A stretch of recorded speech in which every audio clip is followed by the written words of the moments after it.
Hi, this is Linda And Aaron. with Traveling Flamingo, and today we're going to be telling you guys about the last cruise ship at sea that has finally docked. It's the Costa Cruises Costa Deliziosa, and so that's finally at port. There are no more cruise ships at sea, so you imagine what it'd be like being on that last one. We're going to tell you about all that and more. Coming right up.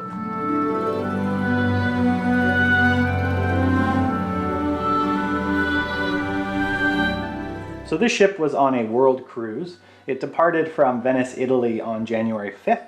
And that was way before the pandemic, so a lot of the people on here never knew of this COVID situation. There was 1,518 passengers and 808 crew members, and this was supposed to be a 113-day world cruise. So that's pretty impressive. Yeah, it was departing from Venice, and it wasn't supposed to be returning to Venice until April 26th. And the last time the ship even docked was in Australia on March 14th. So it's been over a month that they've been at sea without even being able to get off the ship. And, you know, we've talked to some people who've done the transatlantic cruises, and they've said how just being on the ship for that long without being able to get off has been challenging. So I can't imagine an entire month, you know, knowing that you can't get off the ship for anything. They did have to make port a couple times for provisions and refueling, but nobody was allowed to get off the ship. There were a few passengers that did get off when they were in Australia and flew home from there. But this is also a situation where there have been no cases of COVID on this ship. So they have been floating around for the last month, unquarantined. There was a short period where they were a concern, but there's been no quarantine, so they have still been able to do a lot of entertainment and stuff on the ship.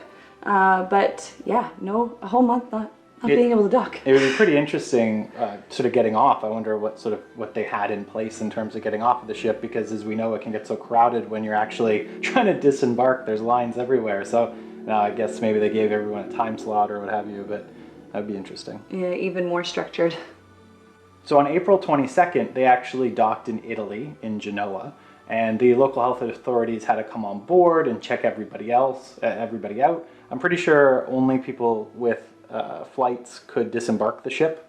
So if you didn't have a flight booked and you weren't immediately on your way home, you weren't allowed to stay. And you know, it was very difficult, I'm sure, with all the travel restrictions in place, as we were saying.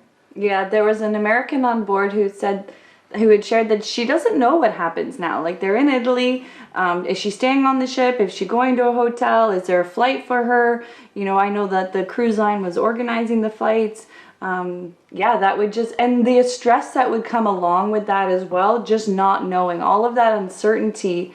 And I would find it would even have been hard to relax for that month, because you just didn't know what was going to happen. You didn't know how long. You're very much going day to day. And it sounds like some of them still don't even know what's going to be happening. It'd be interesting to be sort of a floating island of no COVID in the sort of sea of pandemic that's going on. Yeah. And I'm guessing no passengers were allowed on board the ship when it docked and so forth. So that's kind of interesting also.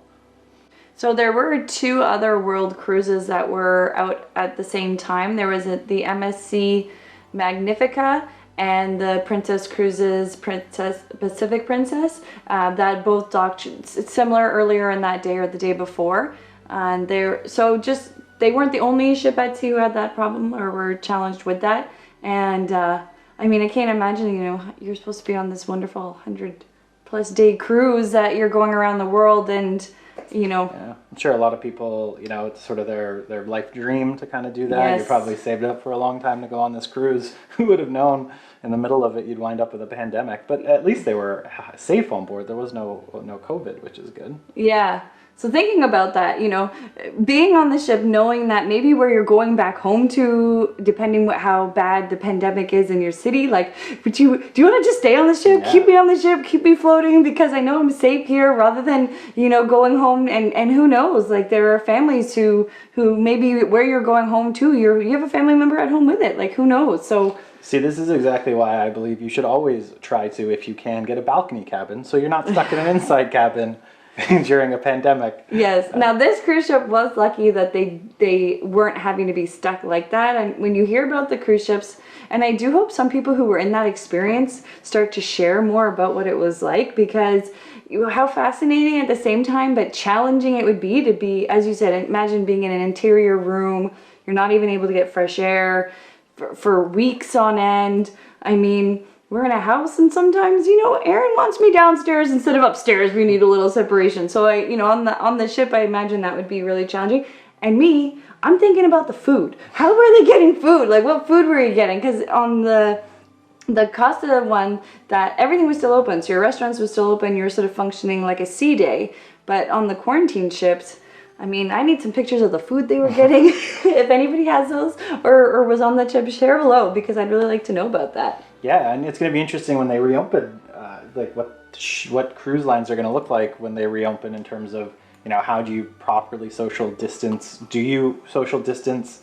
How cabins, do you have to skip every second cabin or, who knows what processes are going to be in place. I'd heard that a couple of places are doing, instead of a buffet, it's sort of a table service style food where the people who come by for filling your drink and stuff, they'll actually get you your food as opposed to you going to get the food. Oh, but they do it that way. Then that kind of defeats the purpose of a buffet because you can't sort of just get all the bacon. I thought maybe you'd go along the line and they would serve it to you at the line. So if you think of the buffet, I don't think that there is a guidance on which way to go. I'm just saying that this is one of the things that people have done. Well, and we were talking about this in our last video too. It's not just the cruise ship, but it's flying as well. So you're on the cruise ship for even longer than you're on a plane. You're on a plane for a few hours or give or take. Who knows what you can track there. The challenge that they're finding on the cruise industry is that you're on a cruise ship for 3, 4, 7, 14, 100 days. So, yeah. You have more chance of something coming up. But definitely looking at those social distancing, when you think of how close those pool chairs are together, some of the restaurants and how close the tables are together, are those things also that you're looking at?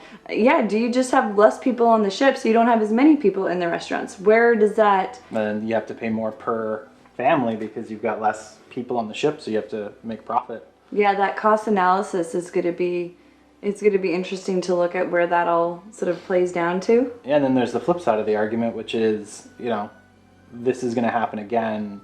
How much can you really do? Not to say that you can't do anything, but at some point you're inherent risk in going on a cruise. So, how much risk can you be protected from and how much can't you? And I guess going from area to area, like a world cruise, there's probably higher probability of going somewhere that has something that's sort of breaking out.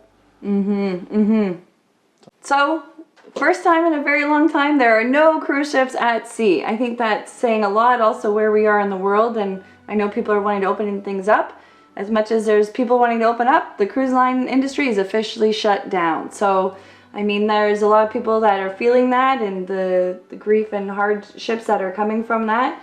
So we just are hoping that we can still do our cruises this summer. We know someone commented that they hope we can do our cruise so we can tell them how it goes. It's going to be interesting also just because they're going to, all the discussions about how they open this up are going to start coming out. So hopefully there'll be some interesting news on what the cruise industry is thinking they can do because obviously they're going to have these things in place before they actually open up. So it'll be very interesting to see what news comes out soon on how they're going to do this and if it makes any sense. Yep. But thank you so much for watching. We really hope that you enjoyed our video and thank you for taking the time to sit and go through all the way to the end with us. If you did like our video, please do hit that thumbs up and the subscribe button. And as always, we love reading your comments and experiences in the comment section below, and we do try our best to comment back. So thanks again and happy travels.